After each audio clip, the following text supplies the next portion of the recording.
Your government dosed your grandparents with LSD, built murder hotels in your city, paid your favorite journalist to lie to you, and literally poisoned your drinking supply on purpose. And that's just the first three facts. We found 111 psychological secrets buried in American history that they never put in any textbook.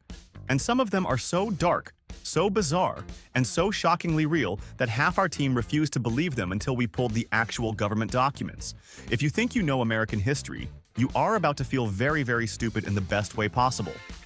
Smash that subscribe button right now before you even watch another second, because if this video reaches enough people, your history teacher is going to have a very uncomfortable Monday morning. 1. The US government once thought it was a genius idea to secretly feed LSD to regular Americans for a whole decade and called it MK Ultra. We are talking mental patients, prisoners, and actual soldiers who had zero clue they were on a psychedelic adventure paid for by their own tax dollars. Nobody signed up. Nobody consented. One day, you are a normal guy eating lunch, and the next, you are convinced the ceiling is breathing. America really said, "Hold my classified documents." 2. HIH. Holmes was not just a serial killer. He was also somehow a real estate visionary, because in 1893 this man built an entire hotel in Chicago, specifically designed to murder people. Hidden gas pipes ran through guest rooms, trapdoors dropped bodies into a basement chute, and Holmes walked around acting like a perfectly charming host the whole time. Guests checked in and never checked out. America's first confirmed murder castle was open for business, and somehow had returning customers before anyone noticed something was deeply wrong. 3. NASA psychologists discovered something truly unsettling about astronauts floating around in complete silence up in space. After enough time in isolation, these grown professional adults with advanced degrees started hearing their teammates talking to them even when absolutely nobody was saying a single word. The brain just got so bored and lonely up there that it started inventing friends.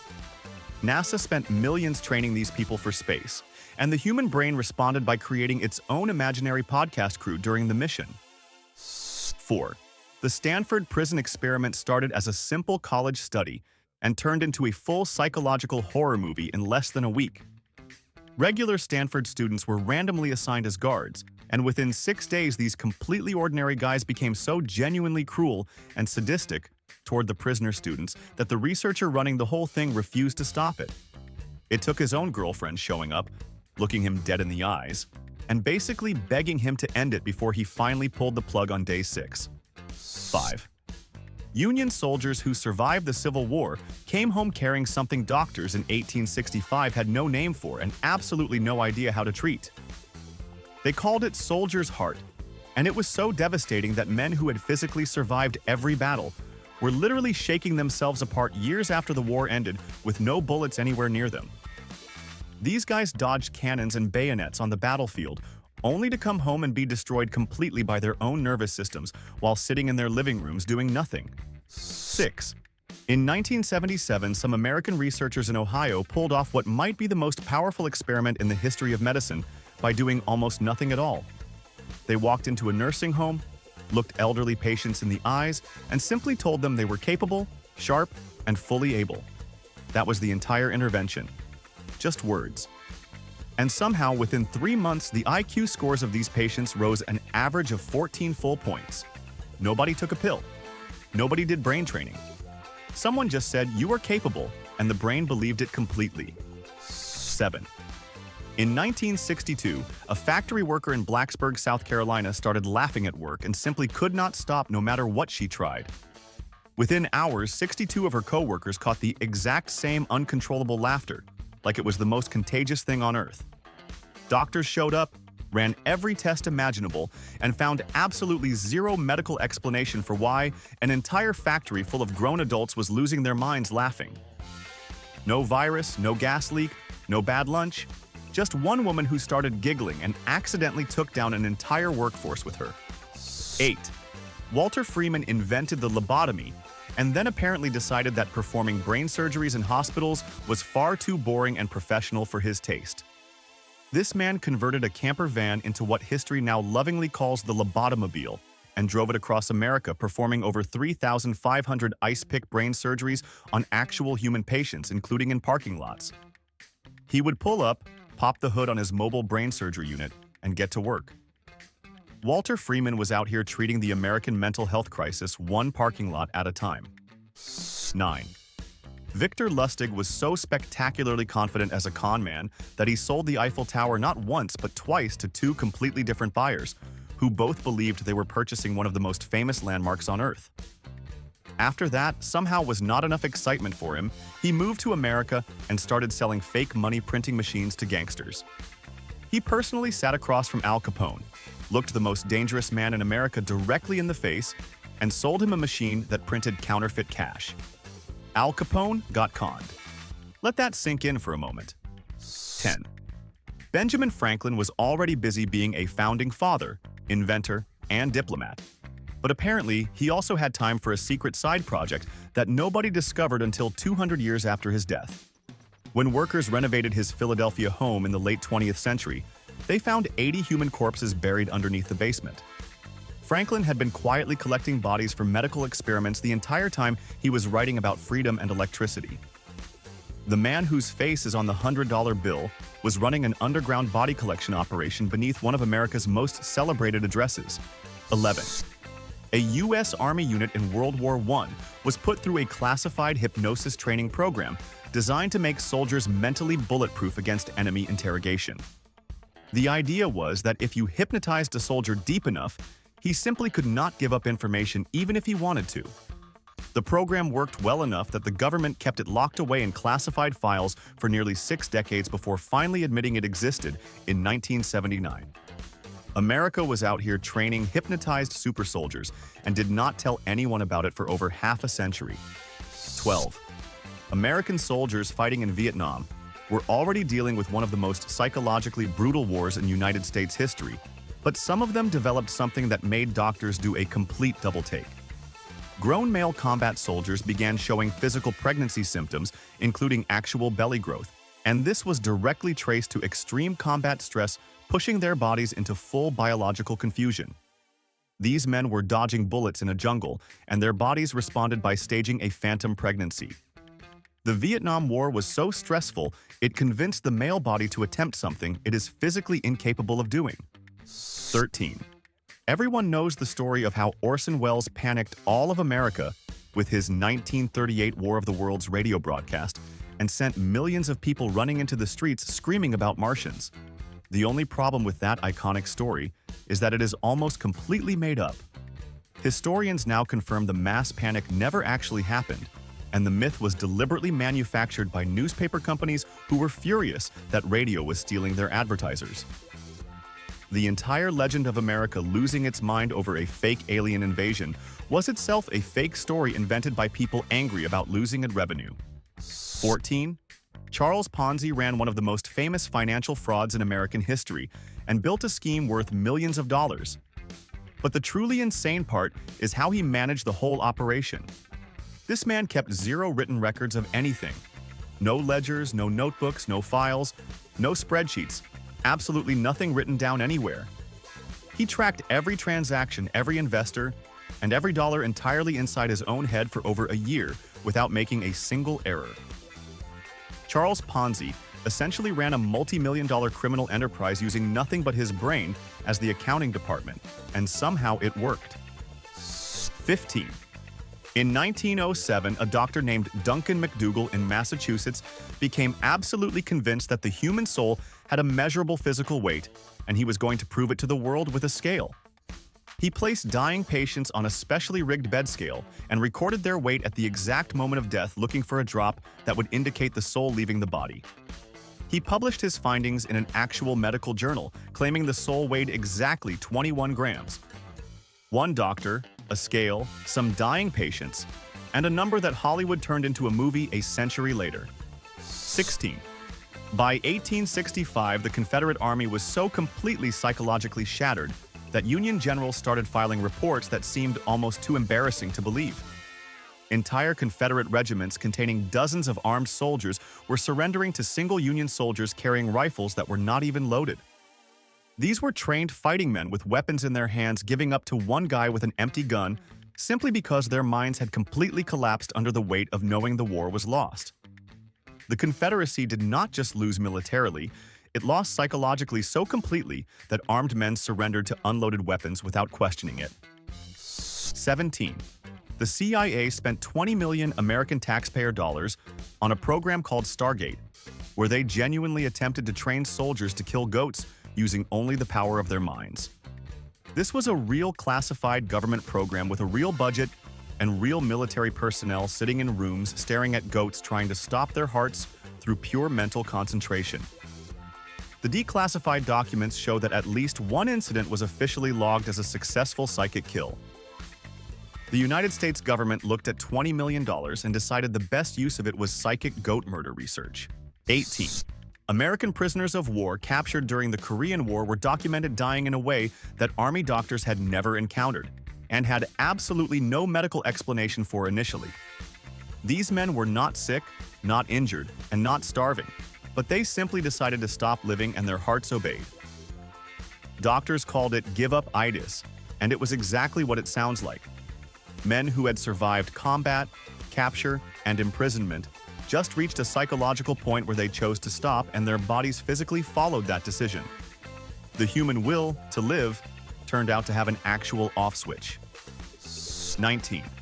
Ted Kaczynski mailed homemade bombs to people for 17 straight years, and the FBI assembled their absolute best psychological profilers to build a portrait of who this person could possibly be. These were the top experts in the country using every behavioral science tool available, and they got every single detail wrong. Wrong age, wrong background, wrong region of the country, wrong psychological profile entirely. For 17 years, the Unabomber outsmarted the entire FBI behavioral science unit, not with superior technology or resources, but simply because his actual profile was too unusual for their models to predict correctly. 20. An Ohio researcher in 1953 decided that Pavlov's famous dog experiment, proving humans could be conditioned like animals, was interesting but needed a more interesting test subject than a laboratory animal. So he took his bell and his behavioral conditioning protocol directly to Wall Street and ran the experiment on actual stock traders in their natural environment. Within 3 sessions, he had successfully conditioned professional financial analysts to salivate at the sound of a bell exactly like Pavlov's dogs. The men making decisions about the American economy turned out to be just as conditionable as any dog in a Russian lab. 21. In 1832, a New York doctor named Samuel Tuke had a genuinely radical idea about how to treat people with mental illness that was so simple it almost seemed stupid. Instead of chains, cells, and physical punishment, he put patients in gardens, played them music, and had actual conversations with them like they were human beings. The results were stunning, with a 70% recovery rate that no asylum in America had ever come close to achieving before. Then, the medical establishment looked at those numbers, acknowledged they were real, and promptly ignored the entire approach for the next 100 years. 22. Norman Rockwell was already famous for painting cozy American life on magazine covers. But during World War II, he painted 4 images that did something no government campaign could figure out how to do. His 4 Freedoms paintings depicting ordinary American families were so psychologically precise in capturing what people were actually fighting to protect that they raised $133 million in war bonds when taken on tour across the country. Government-designed propaganda campaigns with massive budgets could not touch those numbers. 4 paintings of regular people at dinner tables and town meetings outperformed every professional wartime marketing effort in American history. 23. In 1856, a Baltimore man stood in an American courtroom accused of murder, and his defense attorney presented an argument that had never once been successfully used in United States legal history before that moment. The lawyer argued his client had committed the act while completely asleep and therefore could not be held legally responsible for anything that happened because he was unconscious the entire time. The jury looked at each other, considered this, and found him not guilty. A man walked out of a murder trial as a free person because he was asleep, and America decided that counted as a legitimate legal defense. 24. NASA researchers discovered something deeply unsettling about what happens to the human brain when it is placed in complete silence for an extended period of time, and the answer was not peaceful or relaxing in the slightest. After 14 straight days of total silence, the brain stops waiting for sounds to arrive and simply starts manufacturing its own. Researchers documented subjects hearing phantom voices, music, and conversations that had no source anywhere in the physical environment around them. NASA called it the brain filling the void, which sounds poetic until you realize it means your brain will literally hallucinate rather than tolerate 14 days of quiet. 25. Stanley Milgram ran a psychology experiment at Yale that produced results so disturbing that researchers initially refused to believe ordinary Americans were actually capable of this behavior. Regular, everyday people with no criminal history, no violent tendencies, and no special authority were placed in a room with a man in a lab coat who calmly instructed them to continue pressing a button they believed was electrocuting a stranger in the next room. 65% of them pressed that button all the way to what they believed were lethal voltage levels. The man in the lab coat said continue, and nearly 2/3 of America said okay. 26. American prison researchers in the 1990s began studying what happened to inmates placed in solitary confinement. And what they documented was something that went far beyond boredom or loneliness into genuinely alarming psychological territory. Within 72 hours of complete isolation, prisoners began losing their sense of who they actually were as individuals. Their personal identity did not fade gradually or slowly deteriorate over weeks, but began actively dissolving in just 3 days. The self that a person spends their entire life building turned out to require other human beings to stay intact. And without them, it starts coming apart faster than almost anyone expected. 27. The Hollywood Production Code of 1934 that controlled every film made in America for decades was not written by a government official or a politician, but by a Jesuit priest named Daniel Lord, who understood something about human psychology that most censors missed entirely. Lord did not want to simply ban immoral content from movies because banning things makes them attractive. Instead, he engineered the code to make audiences feel genuine personal guilt and shame while watching scenes he considered sinful, so the psychological discomfort would do the work that censorship alone could never accomplish. A priest essentially hacked the emotional operating system of an entire nation through movie ticket sales. 28. During Prohibition, the United States government made a decision so breathtaking in its cruelty that it reads like something invented for a villain in a movie rather than an actual federal policy choice. Industrial alcohol was being stolen and consumed by people desperate for a drink, so the government responded by ordering manufacturers to add poison to it. Not a deterrent, not a warning label, actual poison deliberately mixed in to kill people who drank it. An estimated 10,000 Americans died as a direct result of their own government intentionally contaminating the alcohol supply as a policy tool to enforce a law. 29. American asylum doctors in the 1880s developed a treatment for depression and mental illness that seems almost designed to make everything worse in the most irreversible way possible. They became convinced that rotting teeth were somehow releasing toxins that traveled to the brain and caused madness, so the logical solution was to simply remove every tooth in the patient's mouth. By 1920, doctors operating under this theory had pulled over 100,000 teeth from mental patients across America. Not a single one of these patients was cured of anything. The teeth came out and the depression stayed right where it was. 30. In 1994, the United States military submitted an official research proposal to the Pentagon that requested funding for what can only be described as the single most chaotic weapon ever conceived by any military in human history. The proposal was for a gay bomb, an actual grenade loaded with chemicals designed to make enemy soldiers become sexually attracted to each other mid-battle, on the theory that this would completely destroy unit cohesion and combat effectiveness. Someone sat in a government office, typed this document, submitted it through official channels, and it was formally reviewed as a legitimate military research proposal by the United States Department of Defense. 31. In 1892, the state of Rhode Island passed an actual law allowing families to dig up their recently deceased relatives and burn their hearts if enough people in the village believed the dead person was crawling out of their grave at night and slowly draining the life force from the living. This was not a fringe belief held by a couple of strange people on the edge of town, but a widespread enough concern that the state government formalized it into legislation. Rhode Island in the 1890s was a place where you could legally exhume your grandmother and set her heart on fire because your neighbor had a bad dream. 32. American doctors in the 1880s looked at heroin, a powerful opiate that would eventually destroy millions of lives across the country. And their professional medical conclusion was that this was the perfect thing to give to children with a cough. It appeared in the Sears catalog as a completely legitimate over-the-counter product marketed directly to parents as totally non-addictive and perfectly safe for kids. Parents ordered it to the house like any other household item and gave it to their children without a second thought until 1910, when it finally disappeared from the catalog. America was mail-ordering heroin for sick children and calling it responsible parenting. 33. George Gallup launched his first ever public opinion poll in 1935 and immediately used it to humiliate every other polling organization in America by predicting something they all got completely wrong.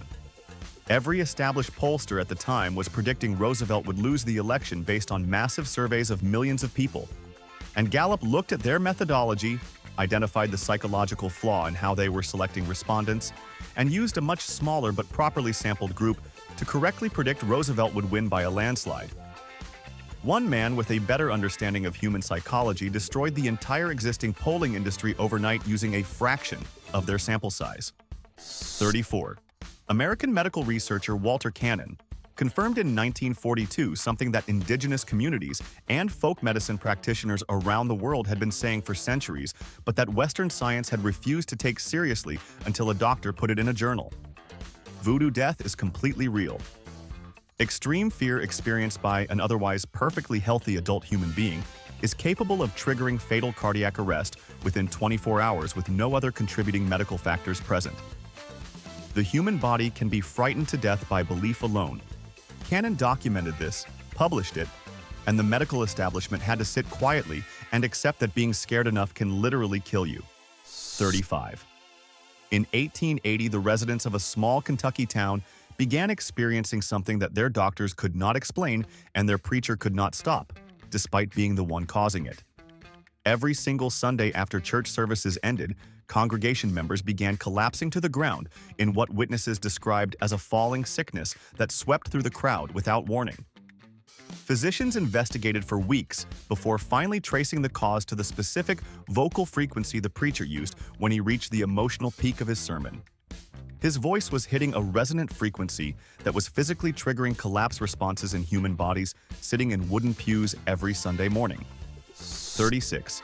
John B. Watson was the founder of American behaviorism and one of the most influential psychologists in United States history.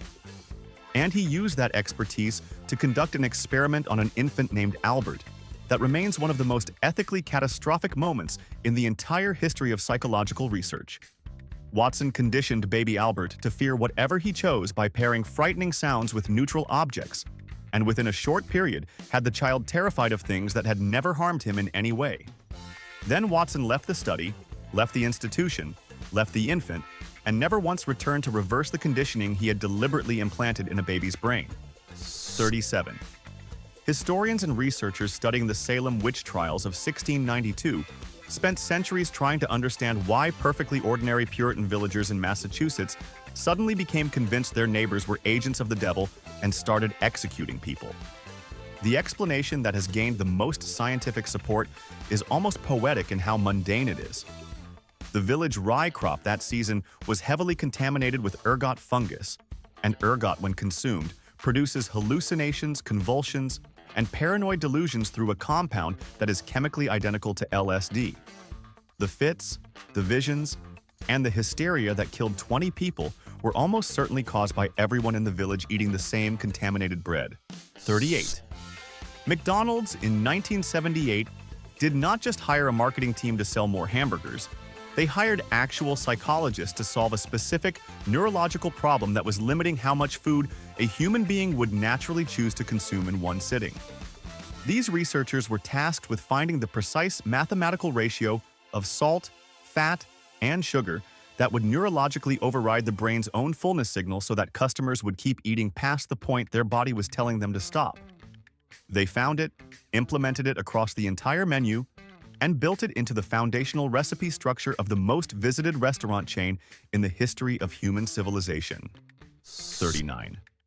Leopold and Loeb were two wealthy Chicago teenagers who murdered a 14-year-old boy in 1924, purely to see if they could commit the perfect crime, and their defense attorney was Clarence Darrow, who was already the most famous lawyer in America.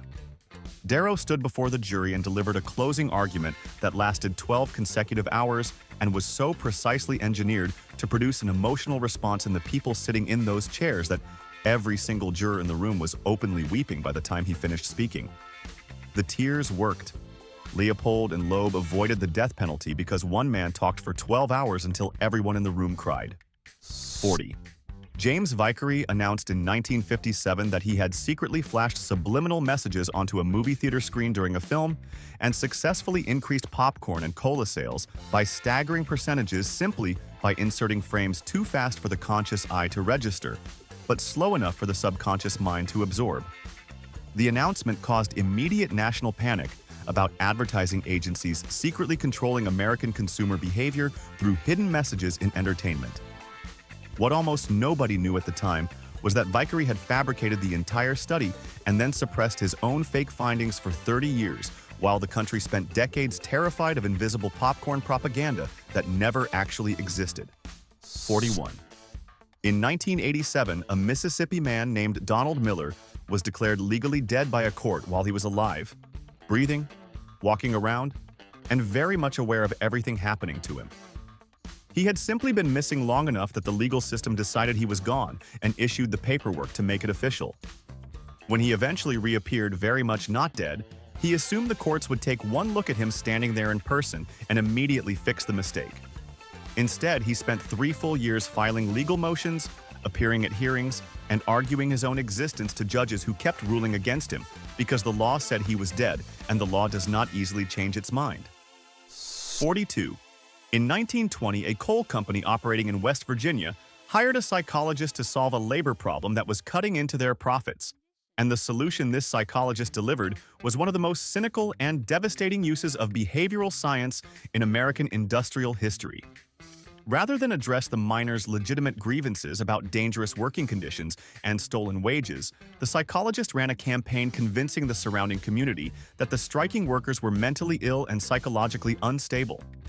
The manufactured hysteria this campaign produced did not stay contained to public opinion and contributed directly to the conditions that led to the Matewan massacre, where miners and lawmen killed each other in the streets. 43. American bomber crews in World War II flew into some of the most intense anti-aircraft fire in military history, and the Air Force was looking for any psychological edge that might improve their survival odds even slightly. Psychologists discovered through behavioral testing that enemy anti-aircraft gunners showed a measurable hesitation of 0.3 of a second when their target appeared to have an animal face rather than a machine face.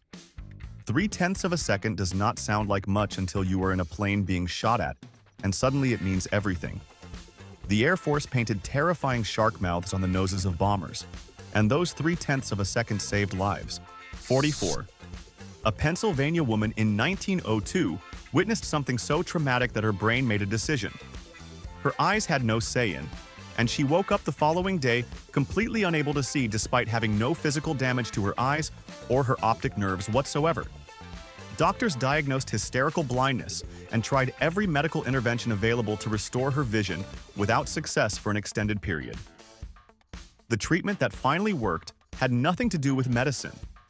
Someone told her the man she had witnessed committing the crime had died, which was not true. But the moment she believed it, her brain decided the coast was clear and handed her vision back immediately. 45. The stages of grief that Americans are taught in schools, therapy offices, and self-help books as a compassionate psychological framework for understanding loss were not actually developed by a grief researcher or a therapist trying to help bereaved people navigate one of the hardest experiences in human life.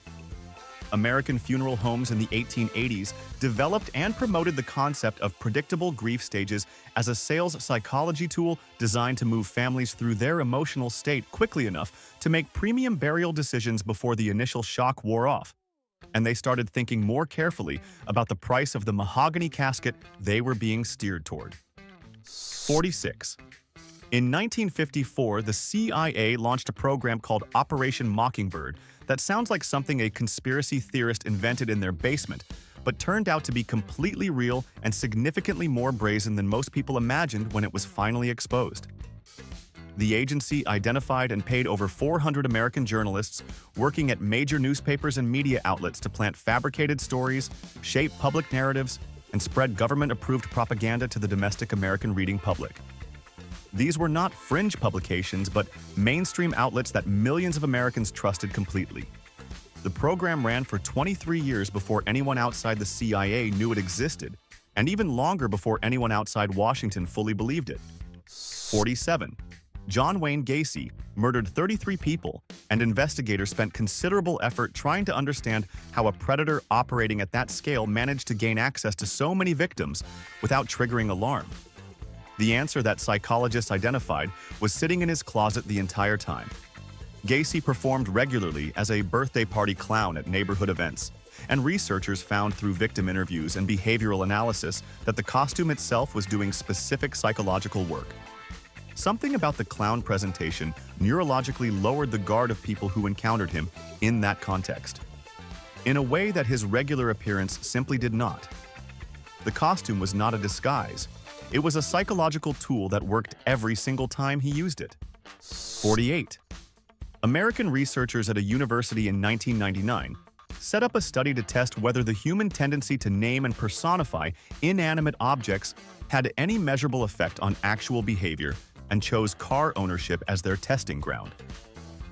They found that people who gave their car a human name and thought of it as having a personality drove measurably more carefully, took it for maintenance more regularly, and showed lower rates of aggressive driving behavior than owners who treated their vehicle as pure machinery. Naming your car triggers the same protective brain circuitry that activates when you are responsible for a living creature, and your driving reflects that biological confusion completely without you realizing it is happening. 49. In 1816, a Connecticut preacher looked at the catastrophic agricultural failure caused by the volcanic eruption of Mount Tambora in Indonesia, which had blocked enough sunlight to eliminate summer across the entire northern hemisphere, and concluded that this was obviously the end of the world as described in biblical prophecy.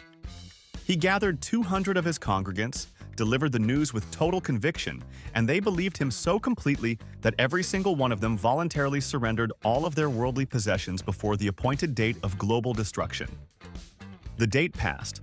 The world continued operating normally in every respect. 200 people had given away everything they owned because a volcano in Indonesia made the summer cold. 50. American researchers proved in 2007 that the language a person uses when reasoning through a moral dilemma has a measurable effect on the ethical conclusions they reach, and the results revealed something uncomfortable about how human morality actually works.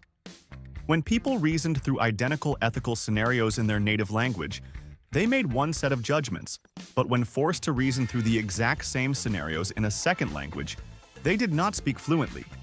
Their moral judgments became consistently 40% harsher across every category tested.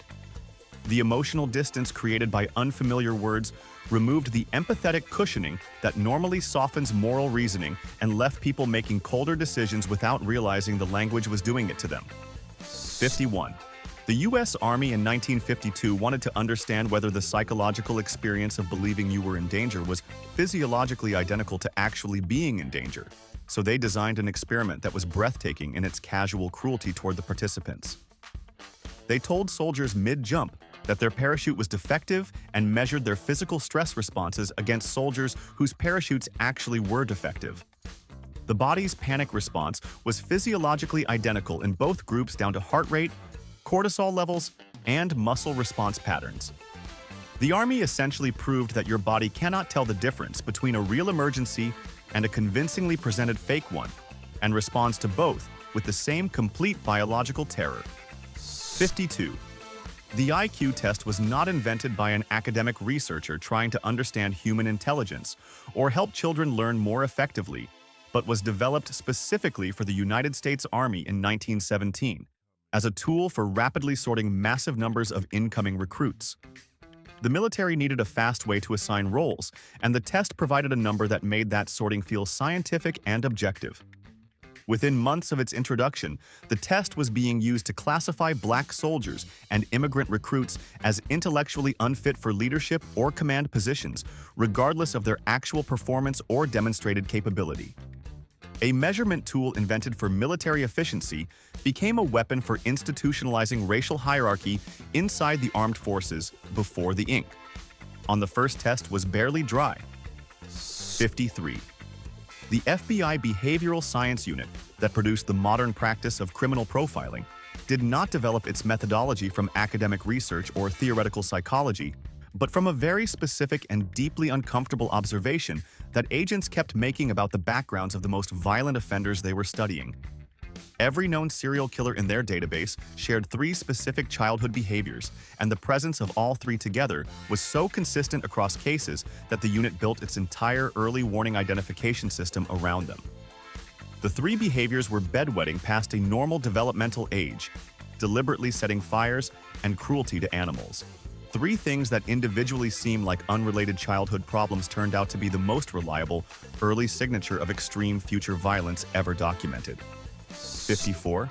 American researchers studying the psychological recovery of World War II soldiers made a discovery in 1945 that the military had not anticipated, and that fundamentally changed how the Army thought about the reintegration of returning combat veterans into civilian life. Soldiers who were met at the dock by their wives when their ships came home recovered psychologically from combat trauma at a rate 3 times faster than soldiers who stepped off the boat to find nobody waiting for them. No therapy, no medication, no structured program produced results anywhere close to what a single person standing on a dock waiting to see someone they loved accomplished for the psychological survival of men coming home from war. 55. The United States military needed an unbreakable communications code during World War II, and their cryptography experts had spent years developing increasingly sophisticated mathematical encryption systems that kept getting cracked by enemy analysts, who were themselves brilliant mathematicians with enormous resources dedicated to the problem. The solution they finally landed on was not a more complex mathematical system, but a human language that had never been written down, had no published dictionary, possessed no external grammar reference that any outside analyst could study, and had been spoken by fewer than 30 non-native speakers on Earth. Navajo code talkers transmitted battlefield communications that Japanese cryptographers with every available resource could not break for the entire duration of the war. 56. B.F. Skinner was the most influential behavioral psychologist in America, and a man who believed completely that human behavior was entirely the product of environmental conditioning rather than innate personality.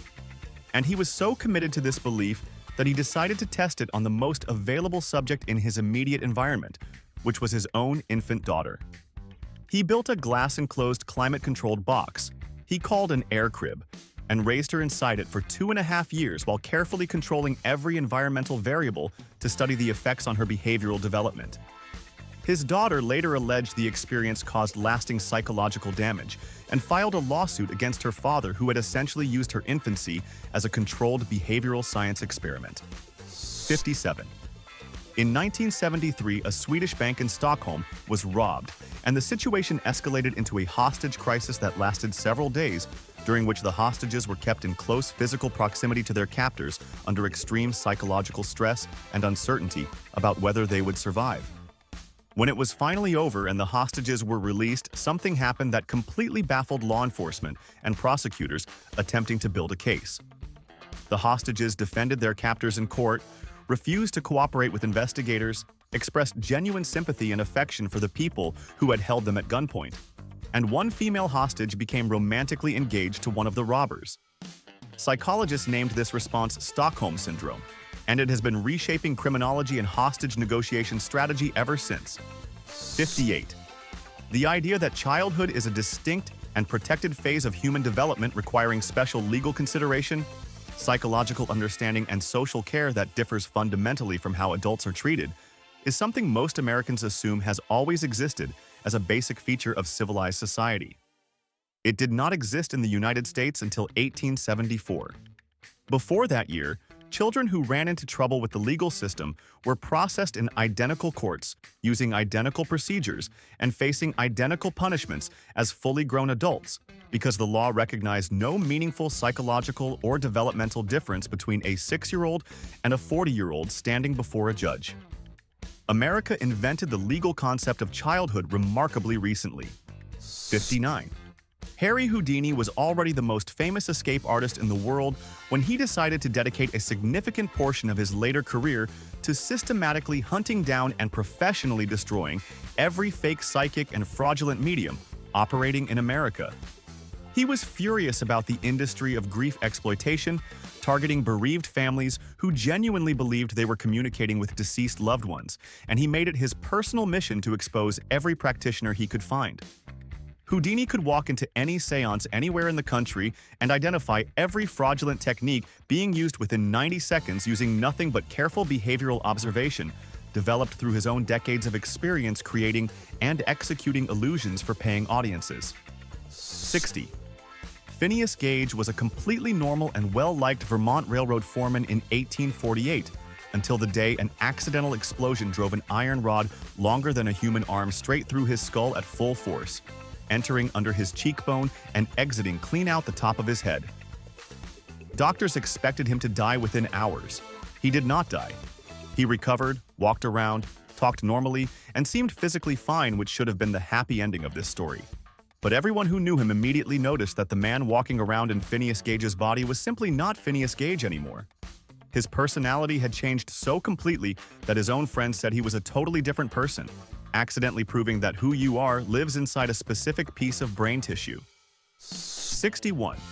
American asylum doctors in 1840 looked at the reality of enslaved people attempting to escape captivity and decided that the most useful contribution medical science could make to this situation was to invent a brand new mental illness to explain it.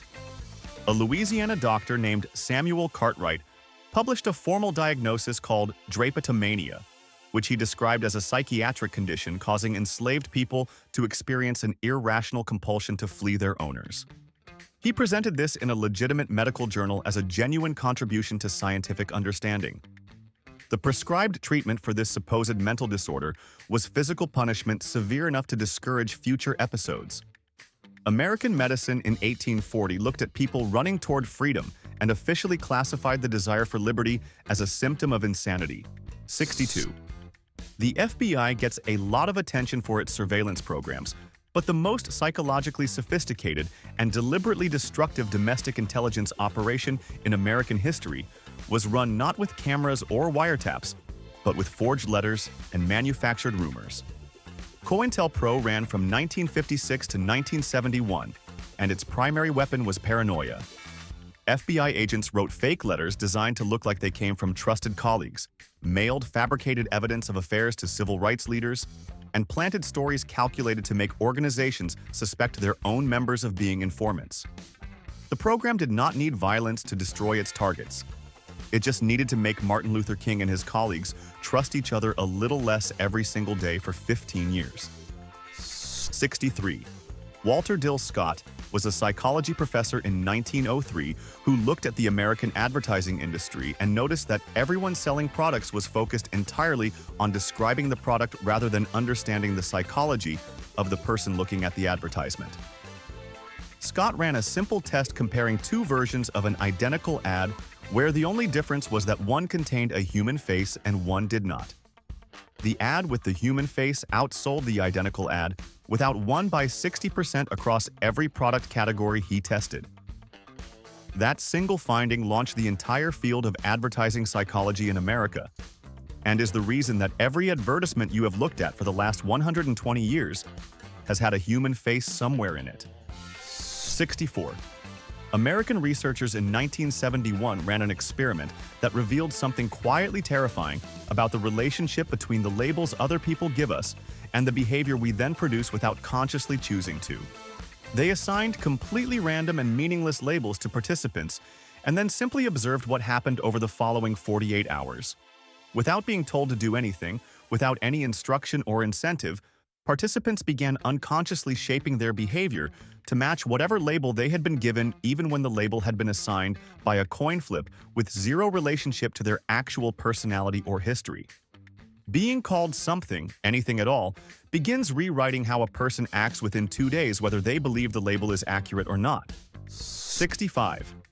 American researchers in 1986 ran an experiment that should make every person who has ever felt judged the moment they walked into a room feel completely vindicated, because it turns out that feeling is grounded in actual neuroscience. They showed participants a photograph of a stranger's face for exactly 100 milliseconds, which is roughly the duration of a single camera flash, and then asked them to rate that person's trustworthiness. Not only did participants form clear and confident opinions from that fraction of a second glimpse, but when researchers then gave them unlimited time to study the same photograph and reconsider their judgment, almost none of them changed their original assessment. Americans are making permanent decisions about strangers in less time than it takes to blink. 66. New York City. In the 1980s was dealing with serious crime problems across multiple boroughs, and researchers George Kelling and James Wilson proposed a theory about urban disorder that seemed almost insultingly simple compared to the scale of the problem they were trying to address. They suggested that visible signs of neglect and disorder, like a single broken window left unrepaired, sent a psychological signal to everyone in the surrounding area that nobody was watching and nobody cared what happened there. They tested it and confirmed that one unrepaired broken window produced measurable increases in crime rates across the entire surrounding block within 90 days. One window, unrepaired, 90 days. The entire psychology of a neighborhood shifts because someone did not fix one broken window. 67. James Olds was a researcher in 1965 who set out to study something completely different from what he ended up discovering when his electrode missed its intended target inside a rat's brain and landed somewhere nobody had specifically been looking. The rat's behavior immediately became strange in a very specific way. It kept returning obsessively to the exact corner of the cage where it had been sitting when the electrode fired, as if that spot contained something irresistible that no other location in the cage could offer.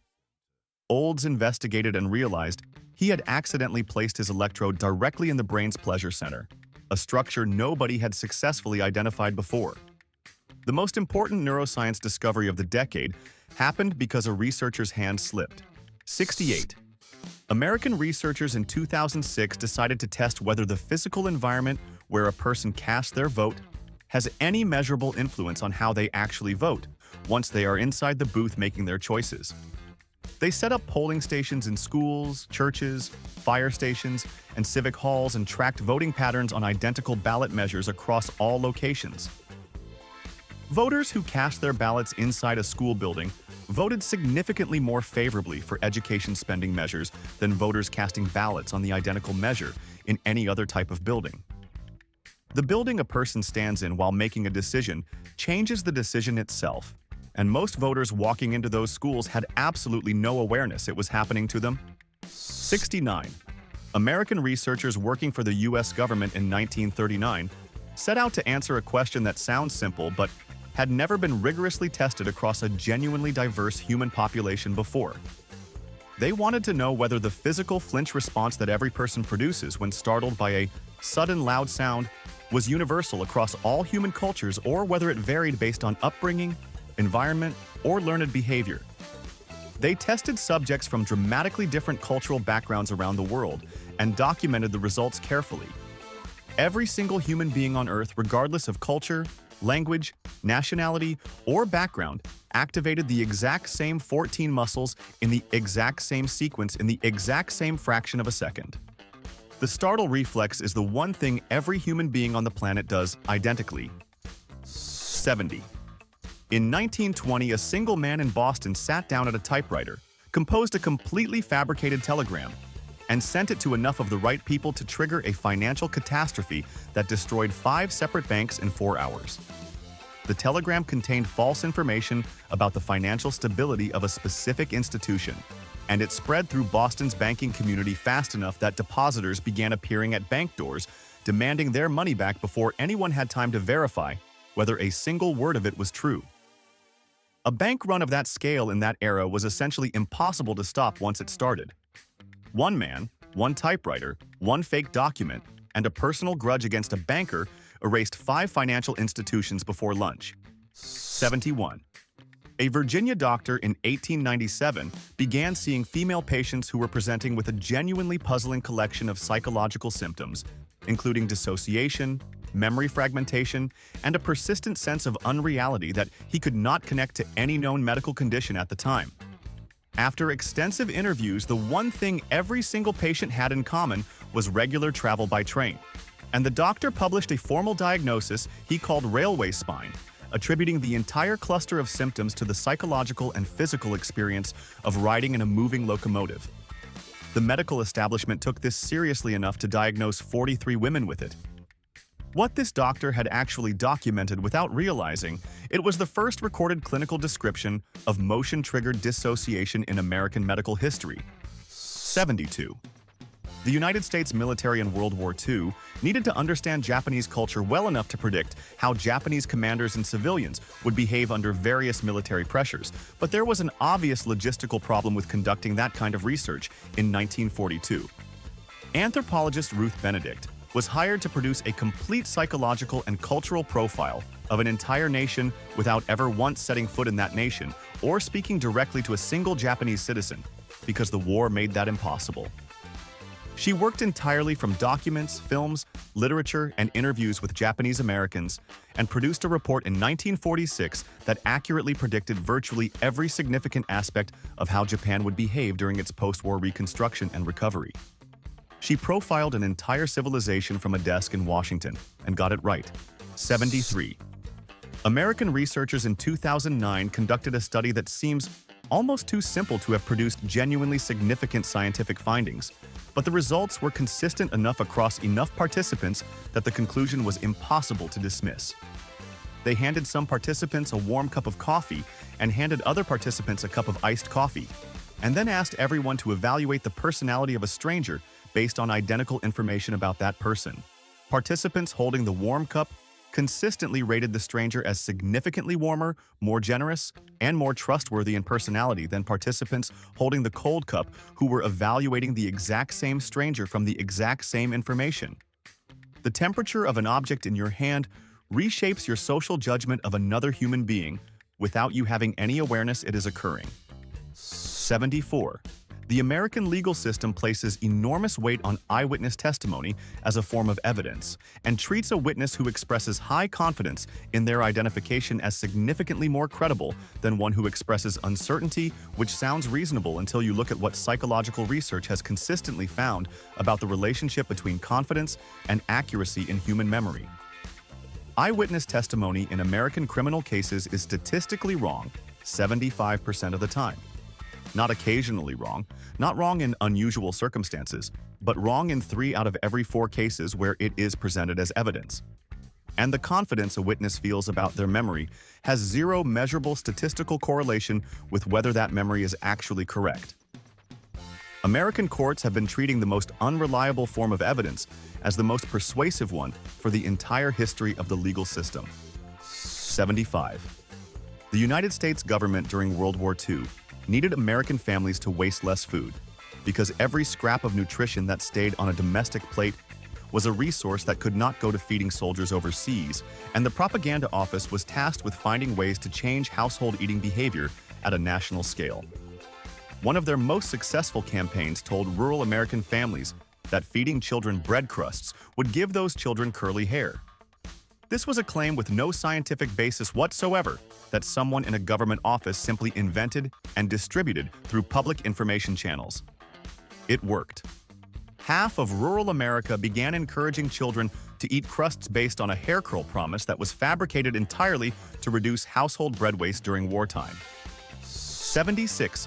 A Kentucky man in 1978 found himself at the center of a criminal case that exposed one of the most profound limitations in the entire American legal system's ability to establish individual identity and responsibility beyond a reasonable doubt. He was accused of murder, and investigators found DNA evidence at the crime scene that matched him precisely.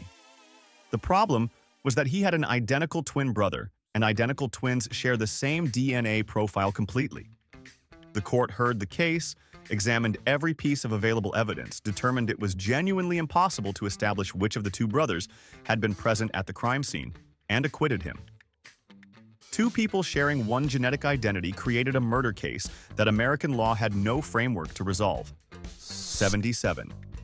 Kitty Genovese was stabbed on a street in Queens, New York in 1964 over the course of 38 minutes, and the initial newspaper reporting on her death included the detail that 37 neighbors had witnessed the attack from their windows, and not one of them had called the police during the entire duration of the assault. Psychologists seized on this case and used it to develop and name the bystander effect, the documented phenomenon where the presence of multiple witnesses to an emergency actually reduces the likelihood that any individual witness will intervene because each person assumes someone else is handling it. One murder in Queens on one night in 1964 permanently changed how psychologists and sociologists understand the relationship between crowd size and individual moral responsibility. 78. The United States military after World War II maintained a significant administrative presence in occupied Germany, where American soldiers were placed in positions of authority over the defeated German civilian population, and researchers who studied these units over time documented a psychological transformation that followed a remarkably consistent and troubling pattern. Soldiers who arrived with normal empathy levels began showing measurable reductions in their capacity for empathetic response within 18 months of holding administrative authority over people who had no power to resist or challenge their decisions. The experience of having unchecked authority over a defeated population did not leave soldiers unchanged. It quietly eroded their ability to recognize other people as fully human, at a rate that correlated almost perfectly with the duration of their administrative posting. 79. The word teenager exists so naturally in the American cultural vocabulary that most people assume it has always described a recognized phase of human development with its own psychology, its own social needs, and its own place in the legal and commercial landscape of the country. It did not. The concept of the teenager as a distinct identity category was invented in 1941, not by a child psychologist or a developmental researcher, but by American marketing professionals who recognized that the spending habits of people between 13 and 19 years old were sufficiently distinct from both children and adults to constitute a separate and enormously profitable consumer demographic. Before 1941, no such category existed in American law, medicine, or culture, and adolescence was simply an unremarkable passage between childhood and adult responsibility. 80. A researcher named Roger Ulrich at a Pennsylvania hospital published findings in 1981 that were so straightforward in their implications and so significant in their potential impact on hospital design that the medical establishment spent years trying to find a flaw in the methodology because the conclusion seemed almost embarrassingly simple. Surgical patients whose recovery room windows looked out onto a single tree recovered from their operations an average of 8 full days faster than patients in identical rooms, whose windows faced a blank brick wall. They requested less pain medication, had fewer negative notes in their nursing records, and left the hospital significantly sooner. One tree visible through one window produced medical outcomes that no drug or intervention in the study came close to matching. 81. The Vietnam War produced one of the most disturbing and least discussed phenomena in American military history that the Pentagon spent considerable effort trying to keep out of public reporting for obvious reasons. Soldiers serving in Vietnam began killing their own commanding officers in a practice that became known as fragging, named after the fragmentation grenades most commonly used to carry out the attacks. And the Army eventually documented 600 confirmed incidents over the course of the war.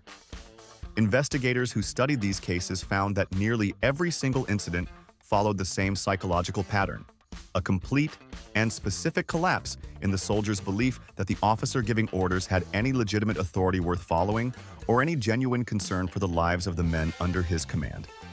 82. In 1901, a small New England town experienced a collective behavioral response to grief and fear that spread through the community with a speed and completeness that researchers studying the incident decades later found genuinely difficult to explain through any conventional psychological model. A neighbor died by suicide, and within 1 week of that death, every single household in the township had stopped looking into mirrors entirely. Nobody issued an instruction, nobody organized a community meeting, nobody formally agreed to the behavior. The avoidance simply propagated from house to house, through social observation, until an entire town was covering its mirrors and navigating daily life without reflective surfaces because one person's death had attached unbearable psychological weight to the act of seeing one's own face. 83. United States military researchers in 1955 wanted to know whether hypnosis could be used as a practical alternative to chemical anesthesia for soldiers in field conditions where access to drugs and medical equipment might be limited or completely unavailable. They recruited 30 subjects, induced hypnotic states of varying depths, and then applied pain stimuli that would normally produce immediate and intense physical responses while measuring whether the hypnotic suggestion to feel nothing was actually blocking the neurological pain signal or simply changing how subjects reported their experience. 30% of subjects successfully suppressed measurable pain responses with no anesthetic and no drugs of any kind present in their system. The military confirmed that for roughly 1 in 3 people, the human mind alone is a functional substitute for pharmaceutical pain management. 84. Philip Zimbardo was already a Stanford psychologist with serious academic credentials when he designed a 1969 experiment that was elegant in its simplicity and produced results that became one of the most cited demonstrations of environmental influence on human behavior in the entire history of social psychology. He took 2 identical abandoned cars and left one on a street in the South Bronx in New York City, and the other on a quiet residential street in Palo Alto, California, and then simply watched what happened to each one. The Bronx car was stripped of every removable component within 10 minutes of being left there. The Palo Alto car sat completely untouched for an entire week. Same car, same condition, radically different outcomes based entirely on where it was parked. 85. The 1964 presidential campaign produced what is almost certainly the most psychologically effective political advertisement ever broadcast on American television, despite the fact that it aired exactly 1 time as a paid placement before being pulled from the airwaves. The Daisy ad showed a small girl counting petals on a flower before cutting to a nuclear explosion, and it triggered such an extreme emotional reaction in the viewing audience that news programs began voluntarily replaying it repeatedly without any payment or arrangement from the campaign that had produced it. Television networks essentially ran the ad for free thousands of times because the psychological response it produced in viewers was so intense and so reliably reproducible that showing it generated the kind of audience reaction that news programs exist to capture. 86.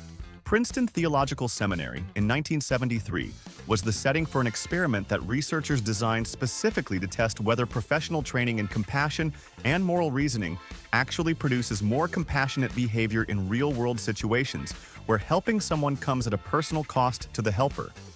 Seminary students, people who had dedicated their lives to studying ethics, scripture, and the obligation to care for others, were sent across campus to deliver a lecture, and some were told they were running late. Along the route, researchers had placed a man who was visibly collapsed and in apparent distress. The seminary students who believed they were running late walked directly past the collapsed man without stopping. Professional training in compassion did not survive a 10-minute schedule conflict. 87.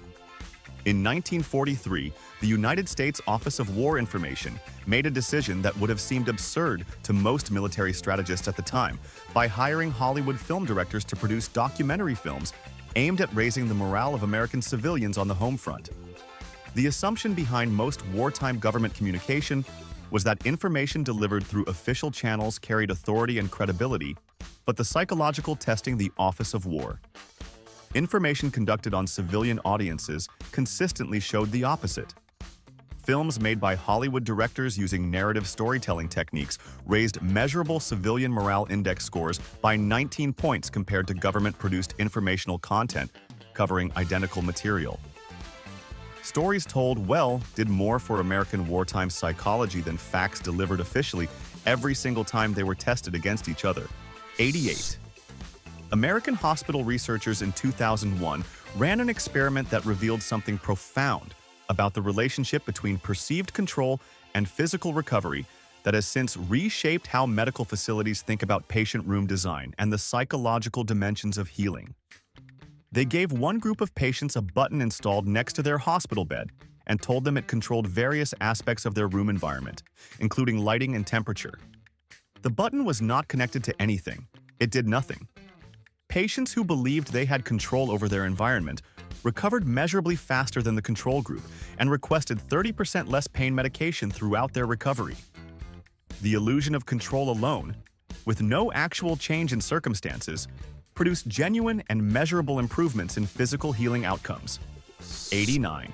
Samuel Cartwright was a Louisiana doctor in 1844 who made two separate contributions to American medical literature that reveal more about the society producing them than about any genuine scientific understanding of human psychology or physiology. His first invented diagnosis was drapetomania, which classified the desire of enslaved people to escape as a mental illness.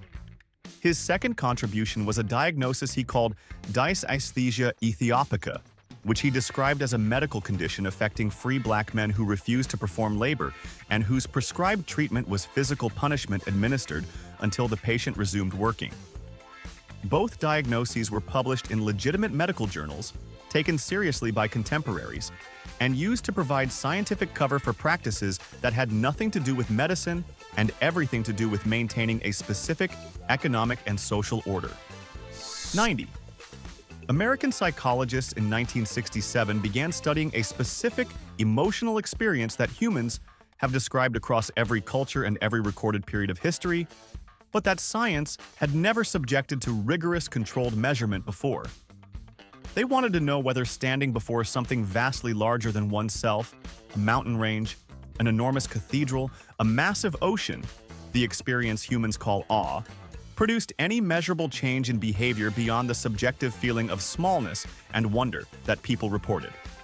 What they found was that people who had recently experienced genuine awe made measurably more ethical decisions in controlled testing scenarios for up to 24 hours after the experience compared to their own baseline behavior measured before it. Feeling genuinely small in the face of something enormous apparently makes human beings temporarily better people. 91. In 1883, in a small Vermont town, two sisters who had lived in complete isolation from the outside world for 11 consecutive years without meaningful contact with anyone outside their immediate household developed something that doctors who eventually examined them had never encountered as a documented case in American medical history before that point.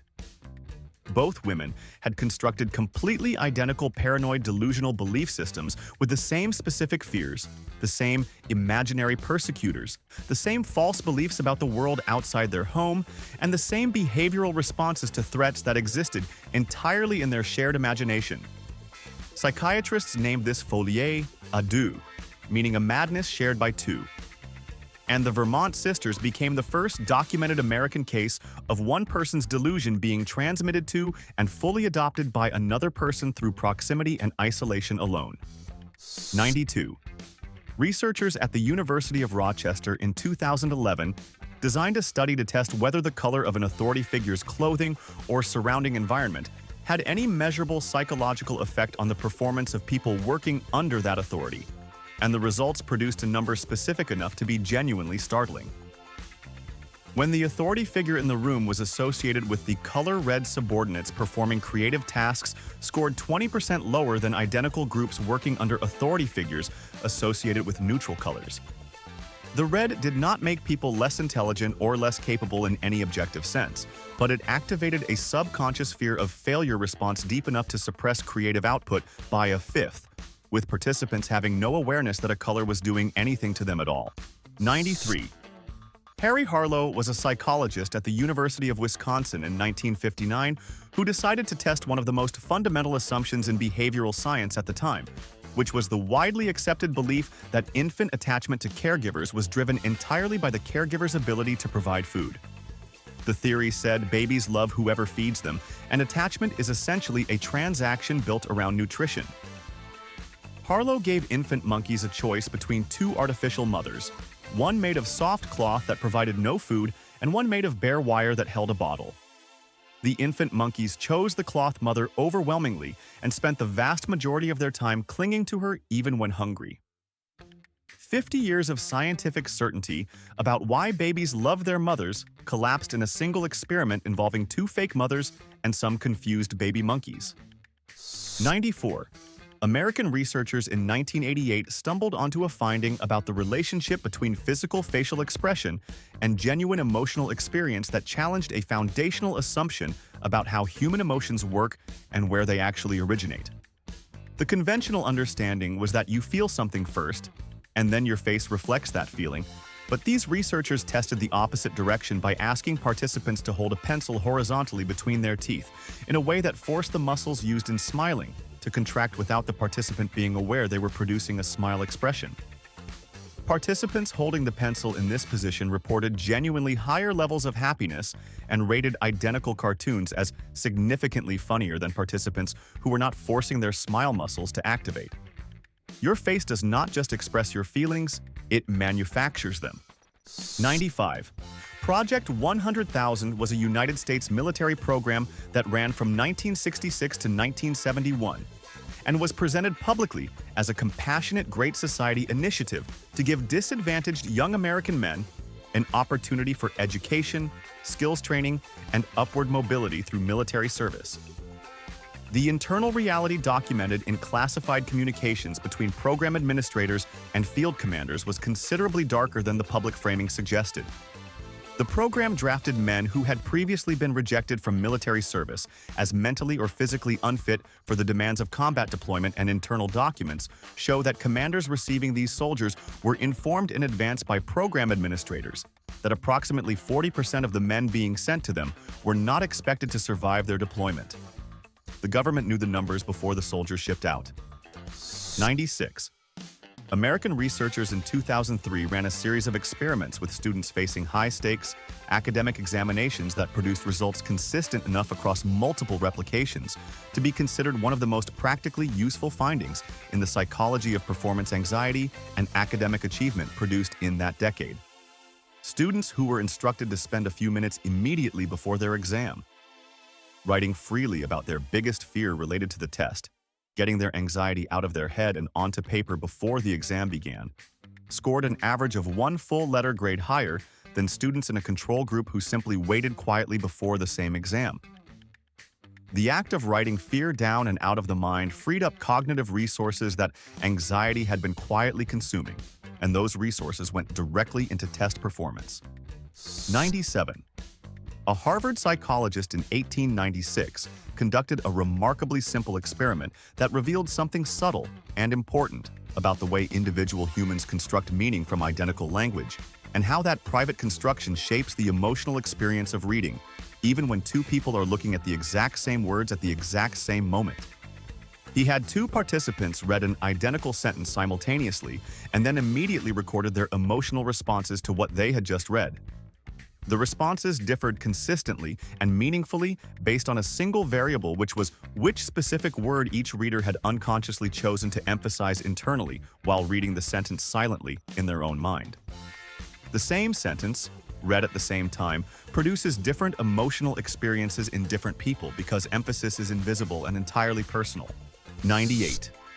American researchers in 1965 designed an experiment to test whether telling students something positive and specific about their creative capacity before asking them to solve problems would produce any measurable difference in their actual problem-solving performance compared to students who received no such information before attempting the same tasks.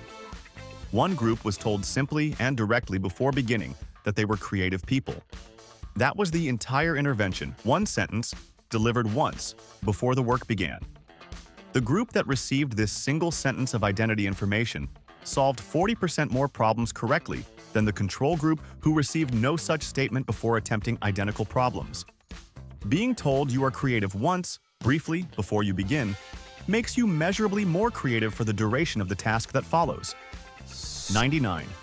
American military researchers studying the psychological survival of combat soldiers during World War II made a discovery about the therapeutic mechanics of letter writing that reframed what the act of writing home actually does to a traumatized mind at a neurological level.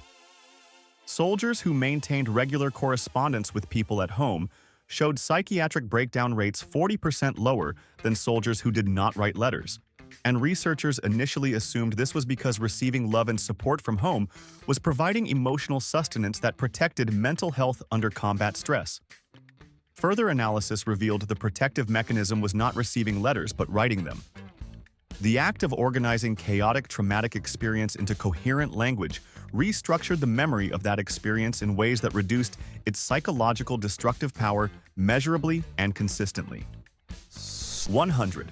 Henry Ford introduced the two-day weekend to his Ford Motor Company workers in 1926, and the decision was resisted immediately and intensely by factory workers who had spent their entire working lives being told that rest was laziness and that any reduction in working hours was a moral failing dressed up as an economic demand.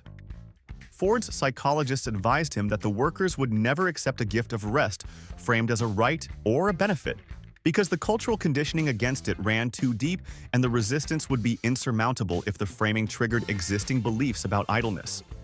The only framing the psychological research showed workers would accept without resistance was presenting Saturday rest as a tool for making them more productive on the days they did work. Ford gave workers the weekend by convincing them it was actually for the company. 101. American researchers in 1993 ran a simple experiment with children assigned to a cleanup task that produced results clean enough to make every parent and teacher who has ever struggled to get a child to do anything feel genuinely vindicated by science. One group of children was told to help clean up, framed as an instruction describing an action they were being asked to perform. The other group was told they were helpers before the task began, framed as an identity rather than an instruction. The children who were given an identity, who were told they were the kind of person who helps, cleaned up 35% more thoroughly than the children who were simply told to help. Telling a child what to do produces compliance. Telling a child who they are produces character. 102. Harry Harlow's 1958 experiment with infant monkeys and artificial mothers did not just overturn a single mistaken theory about infant attachment. It dismantled an entire framework of child-rearing advice that American pediatricians and psychologists had been confidently dispensing to parents for 50 years. The dominant behaviorist doctrine of the era held that picking up a crying baby, holding it, comforting it physically beyond what was necessary for feeding was actively harmful to development because it spoiled the child and created dependency. Parents who instinctively wanted to hold their babies were told by doctors that their instinct was wrong and their affection was damaging. Harlow's monkeys proved that touch and comfort are not optional additions to infant development, but fundamental biological requirements without which healthy development cannot occur, regardless of how well the infant is fed. 103. Lita Hollingworth was a psychologist working in New York in the 1920s who decided to investigate a claim that had been accepted as established scientific fact in American medicine for decades, without anyone apparently feeling the need to subject it to controlled experimental verification. Male researchers had published extensively on the supposed cognitive decline women experienced during menstruation, presenting regular measurable drops in intelligence and mental performance as a documented biological reality of female physiology. Hollingworth ran the actual controlled study and found that when she accounted for sleep deprivation, workload variation, and the basic experimental controls that the original male researchers had never bothered to include in their methodology, the cognitive decline disappeared entirely.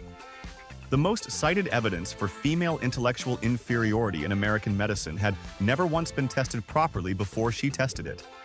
104. American researchers in 1998 documented a source of influence on American jury verdicts that was operating invisibly in courtrooms across the country, and that neither judges, lawyers, defendants, nor jurors had any awareness of despite its measurable effect on trial outcomes.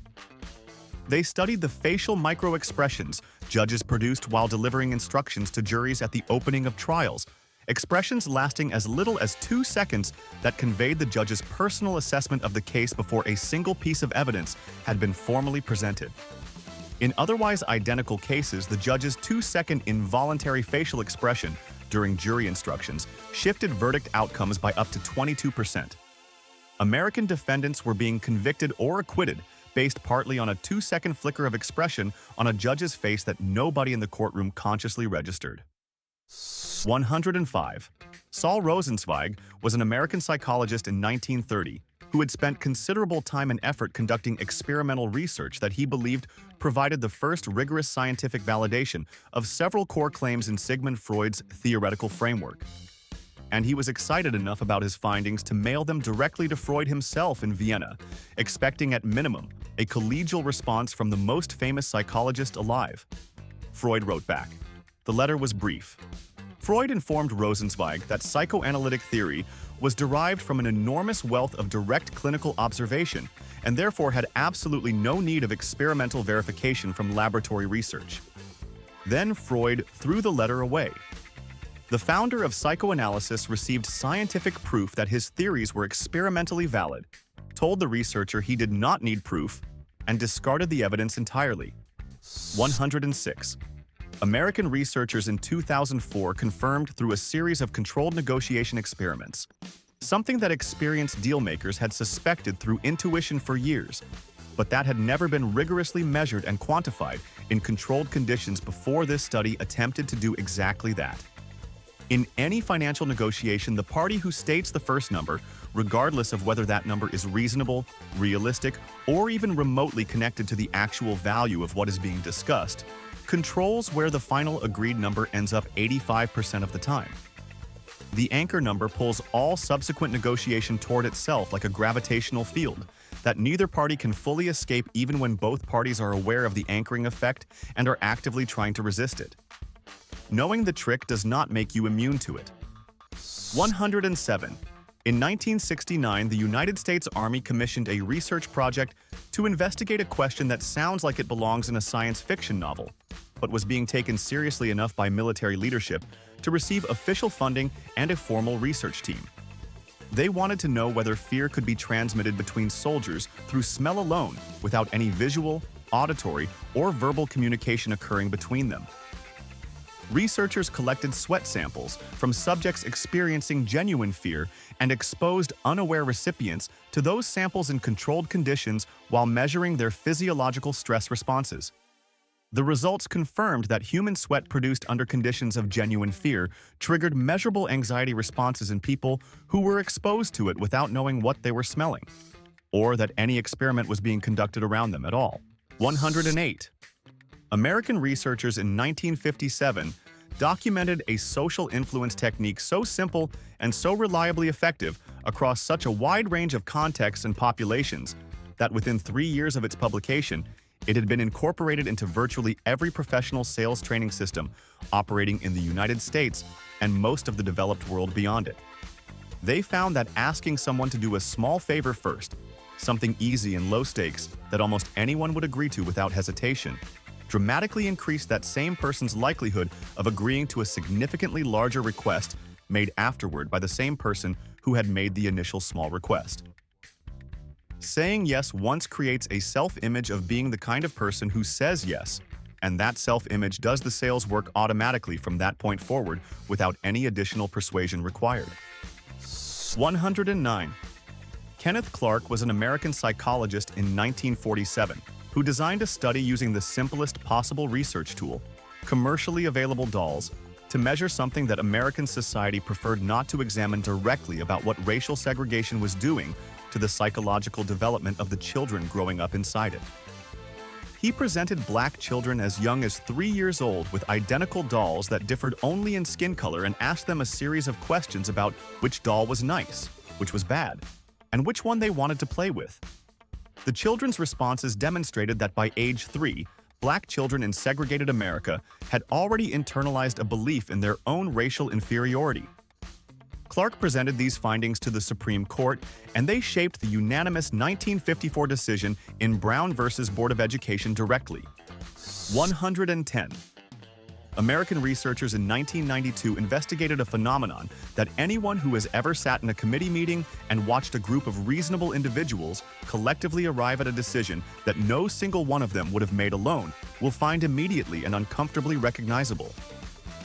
They tested whether groups consistently make more extreme decisions than the individuals composing those groups would make if deciding independently, and confirmed that they do without exception across every category of decision tested. A cautious individual placed in a group becomes measurably more reckless. An already bold individual placed in a group becomes measurably more dangerous. The group does not moderate its members toward the middle, but amplifies whatever direction they were already leaning in. And no exceptions to this pattern were documented across the entire body of research. 111.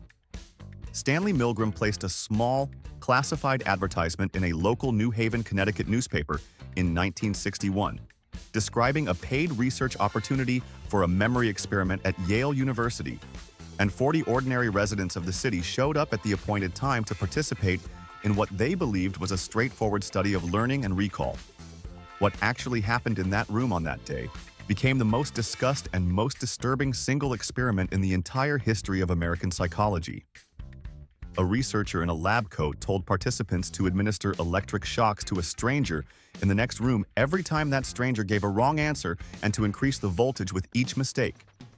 26 of the 40 participants administered what they genuinely believed were lethal electric shocks to a stranger because a man in a lab coat calmly told them to continue. And that is 111 psychological wonders that history tried to bury. And we just dug them all back up for you in one sitting. Your brain has officially been through more today than most people experience in a year, and you did not even have to take an ice pick to the skull to get there. If this video made you feel smarter, weirder, or just deeply concerned about the American government, hit that like button right now. Subscribe to Dumb History because we do this every single week, and trust us, you do not want to miss what is coming next. Drop your most mind-blowing fact from this video in the comments below because we read every single one and we genuinely want to know which one broke you the most.